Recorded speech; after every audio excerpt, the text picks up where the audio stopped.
Mommy, happy birthday. I love you, Mom. ঢাকায় চলচ্চিত্রের জনপ্রিয় নায়িকা অপু বিশ্বাসের জন্মদিন আজ। ক্যারিয়ারে শতাধিক সিনেমারও বেশি ছবিতে কাজ করেছেন এই নায়িকা।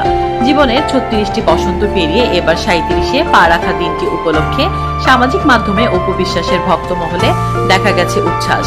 তারা তাদের প্রিয় নায়িকাকে এদিন জন্মদিনের শুভেচ্ছা জানান। তবে জন্মদিনের শুরুর প্রহরে নায়িকার জন্য একটি বিশেষ মুহূর্ত আসে, কারণ এ সময় তার একমাত্র ছেলে সন্তান আবরাম খান জয় মাকে কেক কেটে জন্মদিনের শুভেচ্ছা জানান।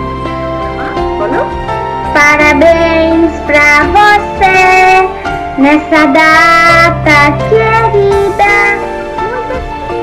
শুক্রবার মধ্যরাতে একটি ভিডিও প্রকাশ করেন অপু বিশ্বাস। দেখা যায় একটি আকর্ষণীয় বেগুনি রঙের কেকের সামনে বসে আছেন অপু বিশ্বাস ও ছেলে আবরাম। এ সময় মাকে শুভেচ্ছা জানায় সে, বলে ওঠে মা হ্যাপি বার্থডে। এরপর অপু ছেলেকে আদর দিয়ে কেক কাটার আয়োজনে চলে যান। তবে এ সময় ঘটে যায় একটি মজার ঘটনাও। ছোট্ট আবরাম কেকে থাকা মোমবাতি ফু দিয়ে নেভাতে পারছিল না, তাই বারবার ফু দিচ্ছিল। পরে অপু এক ফু দিয়ে মোমবাতি নিভিয়ে দেন এবং হেসে ওঠেন, বলেন চলো এবার কেক কাটি। এরপর কেক কাটেন তারা, একে অপরকে খাইয়ে দেন।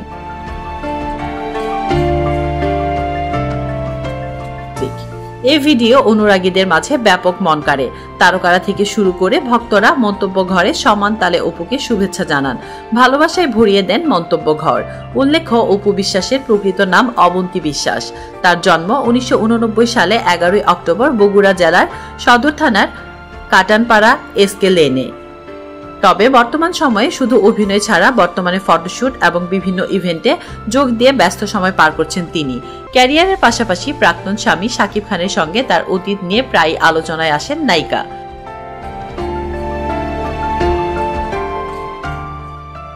এদিকে অপু বিশ্বাস ২০০৮ সালের ১৮ এপ্রিল অভিনেতা শাকিব খানকে গোপনে বিয়ে করেন।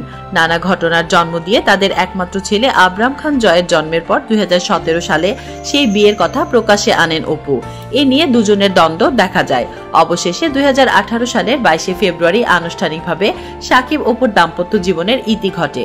তবে ছেলে জয়কে নিয়ে শাকিব অপুকে আমেরিকায় একসঙ্গে দেখা যায় এবং ফের আলোচনায় আসেন দাম্পত্য জীবনে। তবে এবারের অপু বিশ্বাসের জন্মদিনের প্রহরে শাকিব খানের উপস্থিতি ছিল কিনা তা নিয়েও ভক্তমহলে ছিল প্রশ্ন কৌতূহল।